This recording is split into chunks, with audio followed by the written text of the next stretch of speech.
cho tình thu làm mất say. Yêu em cho đến khi không thôi làm buồn, thì chia hỏi quên lối bay. Yêu em trong tay ngọt ngào, cho bao câu về lắng chim bao. Xin yêu em biết ta người yêu lần đầu, anh muốn yêu em dài lâu. Anh muốn yêu em dài lâu, anh muốn yêu em đậm sâu.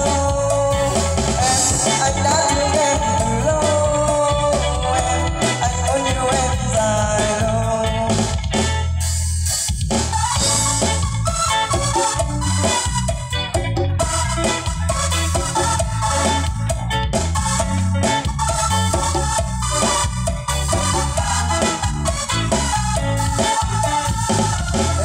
Gió thu bay bay nhẹ nhẹ, đưa anh đi đâu vắng qua những lá rơi trên cỏ đường về, không nghe lòng đã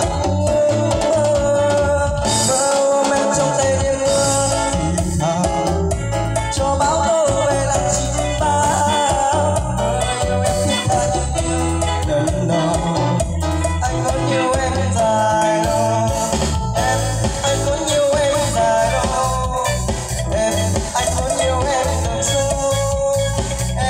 Anh đã thương em từ lâu, anh muốn yêu em dài lâu.